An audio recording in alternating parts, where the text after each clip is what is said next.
ഒരാഴ്ചകൾക്ക് മുമ്പേ ഞാൻ പ്ലാൻ ചെയ്ത് വെച്ചേക്കുമായിരുന്നു ഈ വീക്കെൻഡ് എന്തായാലും മസ്കറ്റ് നൈറ്റ് ഫെസ്റ്റിവൽ പോകണമെന്ന്. ഡ്യൂട്ടി കഴിഞ്ഞ ഉടനെ തന്നെ ഞാനും ഉദയൻചേട്ടനും കൂടെ കോറം പാർക്കിലേക്ക് പോയി. അവിടെയാണ് മസ്കറ്റ് ഫെസ്റ്റ് നടക്കുന്നത്. ഏതാണ്ട് മസ്കറ്റിന്റെ 4ഓളം സ്ഥലങ്ങളിലാണ് ഈ ഫെസ്റ്റിവൽ നടക്കുന്നത്.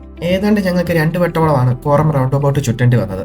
വീക്കെൻഡ് ആയിട്ട് നല്ല റഷായിരുന്നു. അതുകൊണ്ട് കാർ പാർക്ക് ചെയ്യാൻ സ്ഥലം കിട്ടിയില്ല. അതുകൊണ്ട് ഞങ്ങൾ രണ്ടും കുറച്ച് ദൂരെ പോയാണ് കാർ പാർക്ക് ചെയ്തത്.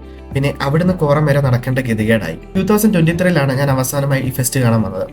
എല്ലാ വർഷവും ഡിസംബർ ജാനുവരി മാസങ്ങളിൽ മസ്കറ്റിലെ വിവിധ പാർക്കുകളിലായിട്ട് മസ്കറ്റ് നൈറ്റ് ഫെസ്റ്റിവൽ നടക്കാറുണ്ട്. കൗണ്ടറിൽ കയറി ടിക്കറ്റ് കൊടുത്ത് കൈ ബാൻഡും കെട്ടി അകത്ത് കയറിയപ്പോഴാണ് പ്രതീക്ഷിച്ചതിനെക്കാട്ടിലും ഈ വട്ടം കുറച്ച് നല്ലപോലെ കാണാനുണ്ടെന്ന് മനസ്സിലായത്. എനിക്കിതിൽ ഏറ്റവും കൂടുതൽ ഇഷ്ടപ്പെട്ട ഇവിടുത്തെ ഫ്ലവർ ഷോ തന്നെയാണ്. പല രീതിയിലും പല ഡിസൈൻസിലാണ് ഇവിടുത്തെ ഫ്ലവർ ഷോ നടന്നത്.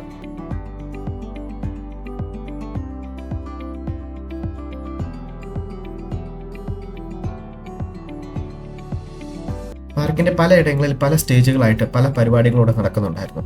നേരെ ഞങ്ങൾ അങ്ങോട്ടേക്കായി.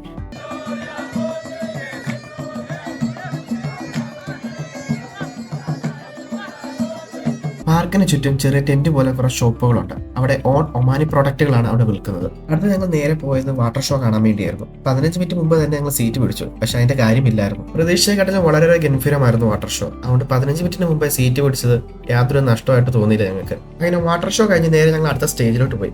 ഓരോ സ്റ്റേജിലും ഓരോ പരിപാടികളാണ്. ലോകത്ത് എവിടെ ചെന്നാലും മലയാളി ഉണ്ടെന്ന് പറഞ്ഞ പോലെ ലോകത്ത് എവിടെ പരിപാടി അവതരിപ്പിച്ചാലും അവിടെ ഒരു മലയാളി കാണും. പുള്ളിയുടെ പാട്ട് കേട്ടാൽ ആരായാലും അവിടെ നിന്നു പോകും. അത്രയേറെ ഗംഭീരമായിരുന്നു.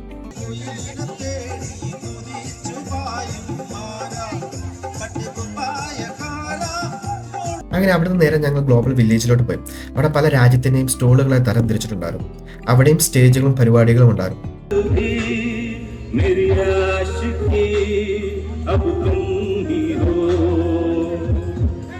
ഇതെല്ലാം കഴിഞ്ഞ് നേരെ ഞങ്ങൾ റൈഡിലോട്ട് പോയി. 2-3 വട്ടം ചിന്തിച്ചു കയറണോ കയറണ്ടാന്ന്. ലാസ്റ്റ് ഒന്നും നോക്കിയില്ല, നേരെ ആകാശത്തൊട്ടിലോട്ട് കയറി. ആകാശത്തൊട്ടിലിരുന്ന് രാത്രി കാലങ്ങളിൽ മസ്കറ്റിൽ കാണാൻ നല്ല രസമാണ്. അങ്ങനെ സമയം പോയ കാര്യം ഞങ്ങൾ രണ്ടുപേരും അറിഞ്ഞില്ല. നേരെ ഒരു പോപ്കോൺ മേടിച്ച് നേരെ ഞങ്ങൾ റൂമിലോട്ട് വിട്ടു.